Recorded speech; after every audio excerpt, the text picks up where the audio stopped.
Hello प्यारे साथियों, आपका स्वागत है हमारे YouTube चैनल पर। आज जो हम बात करेंगे वो स्टैटिक जीके की नेक्स्ट वीडियो के ऊपर।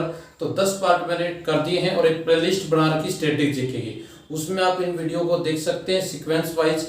आपके एक एक पेज के नोट्स बनेंगे, लगभग 20 से 25 टॉपिक मैं ऐसे करवाऊंगा आपको, ठीक है। हाँ, वीडियो नंबर 10 है और धीरे धीरे इनको हम सविस्तार भी करेंगे।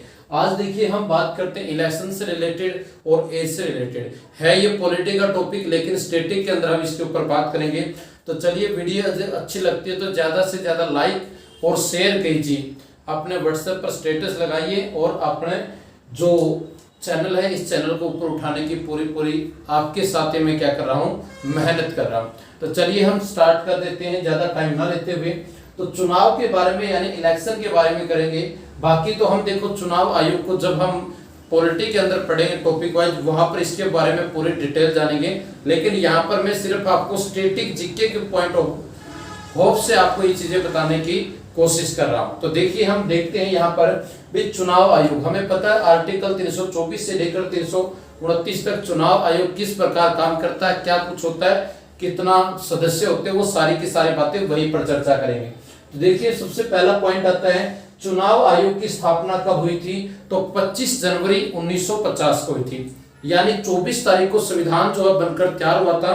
25 जनवरी को क्या हुआ था भाई, चुनाव आयोग की स्थापना हुई थी। 26 जनवरी को अपना संविधान लागू हुआ था और 28 जनवरी को भारत का जो सुप्रीम कोर्ट है उसका उद्घाटन भी किया गया था। तो चलिए हम देखते हैं चुनाव आयोग की स्थापना 25 जनवरी 1950 को हुई थी। इसलिए प्रत्येक 25 जनवरी को कौन सा दिन मनाया जाता है, मतदाता दिवस मनाया जाता है, वोटर डे जिसको बोलते हैं। तो पेपर में पूछा जाए मतदाता जो दिवस है वो वोटर डे कब मनाया जाता है, प्रत्येक 25 जनवरी को। क्यों मनाया जाता है, क्योंकि इस दिन चुनाव आयोग की स्थापना हुई थी। और टोल फ्री नंबर की बात करें हम, तो आपसे पूछा जाए चुनाव आयोग का टोल फ्री नंबर क्या है, तो आप कहोगे 1950 है। जैसे अपना महिलाओं के लिए होता है, बच्चों के लिए हेल्पलाइन नंबर होता है, इसीलिए चुनाव आयोग का हेल्पलाइन नंबर क्या है, 1950 है। चुनाव यदि हम बात करें, प्रथम जो चुनाव आयुक्त थे हमारे, उनका नाम क्या था भाई, सुकुमार सेन। सुकुमार सेन जो पहले चुनाव आयुक्त बने हैं, चुनाव या इलेक्शन कमिश्नर इसको बोल सकते हैं हम। तो पहले कौन थे हमारे, सुकुमार सेन। प्रश्न पूछा जाए पहली महिला चुनाव आयुक्त कौन बनी थी, वी.एस. रमा देवी। कौन थी, वी.एस. रमा देवी, जो कर्नाटक के राज्यपाल भी रह चुकी हैं। उसके बाद आपसे पूछा जाए भी चुनाव आयुक्त हमारे वर्तमान में कौन है, राजीव कुमार है। वर्तमान में कौन है, राजीव कुमार। पहला कौन था, सुकुमार सेन। पहली महिला पूछा जाए तो वी.एस. रमा देवी, और वर्तमान में पूछा जाए तो कौन है, राजीव कुमार है। बाकी चुनाव आयुक्त लंबा कार्यकाल, छोटा कार्यकाल कौन कौन रहे हैं, उनके बारे में हम टॉपिक में चर्चा करेंगे। यहाँ पर सिर्फ आपको सिर्फ स्टैटिक की वीडियो में डाल रहा हूं, तो आप इनको स्टैटिक के हिसाब से ही देखना। कहीं सोचोगे सर आपका सिर्फ थोड़ी थोड़ी बातें करा रहे हैं, डिटेल है अपने पास, ठीक। जो बच्चे मेरे से पढ़े हुए हैं उनको सब पता है मैं किस तरीके से कराता हूँ। आपसे पूछा जाए प्रथम चुनाव जो हुए थे, आम चुनाव, वो हमारे कब हुए थे, 1951-52 में। प्रथम आम चुनाव जो हुए थे 1951-52 में। अब आप कई बार सुनते हुए उपचुनाव, मध्यवर्ती चुनाव क्या होते हैं। उपचुनाव क्या होते हैं, जब भाई किसी कारणवश से अपना कोई पद खाली हो जाता है, उसकी जगह पर जो चुनाव करवाए जाते हैं समय से पहले, वो उपचुनाव कहलाते हैं। एक बंदा, जैसे मान लो लोकसभा में किसी एमपी की डेथ वगैरह हो जाए या रिजाइन लेटर दे देता है, उसकी जगह पर जो इलेक्शन होते हैं उसे हम क्या बोल देते हैं, उपचुनाव बोल देते हैं। लेकिन मान लीजिए अपनी जो लोकसभा है, इस लोकसभा का कार्यकाल 5 वर्ष होता है। ये 5 वर्ष से पहले भंग हो जाती है, पूरी समाप्त हो जाती है। उस टाइम पर जो चुनाव होते हैं समय से पहले संपूर्ण चुनाव, वो क्या कहलाते हैं, मध्यवर्ती।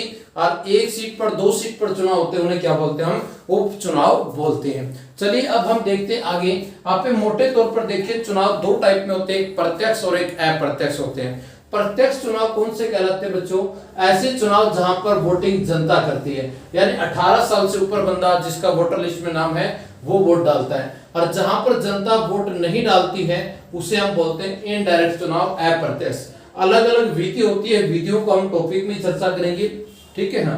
तो हम बात कर रहे हैं प्रत्यक्ष चुनाव कौन से होते हैं, जहां पर जनता भाग लेती है, और अप्रत्यक्ष चुनाव कौन से होते हैं, जहां पर जनता भाग नहीं लेती। तो भारत में आपसे पूछा जाए लोकसभा, विधानसभा और जितना हमारा स्थानीय शासन, ग्राम पंचायत, जिला परिषद, पंचायत समिति, आपका हम बात करें नगर पालिका, नगर निगम, नगर पंचायत, ये सारे के सारे जो चुनाव होते हैं बच्चों वो कैसे होते हैं, प्रत्यक्ष रूप से होते हैं। सुनना ध्यान से, लोकसभा, विधानसभा और स्थानीय शासन, तीनों प्रकार के जो चुनाव होते हैं वो प्रत्यक्ष होते हैं यानी डायरेक्ट होते हैं। आपसे पूछा जाए इनडायरेक्ट चुनाव जो हैं वो किस किस के होते हैं, तो इसमें हम बात करें राष्ट्रपति, उपराष्ट्रपति, राज्यसभा और विधान परिषद, चार ऐसे चुनाव है जहां पर जनता का कोई रोल नहीं होता है। यानी कहीं पर एमपी भाग लेते हैं, कहीं एमपी और एमएलए लेते हैं, कहीं एमएलए से काम चल जाता है। इस प्रकार से यहाँ पर क्या होती है, वोटिंग होती है। तो राष्ट्रपति का चुनाव, उपराष्ट्रपति का चुनाव, राज्यसभा और विधान परिषद, चार ऐसे चुनाव हैं जहां पर जनता भाग नहीं ले रही है। और ये तीन ऐसे इलेक्शन हैं जहां पर डायरेक्ट जनता भाग लेती है, वोटिंग जनता करती है, लोकसभा, विधानसभा और स्थानीय शासन के बारे में। आई होप इतनी बातें बिल्कुल अच्छे से क्लियर हो चुकी होगी। आगे हम बात करते हैं अपना अगला जो टॉपिक है वो है न्यूनतम एज।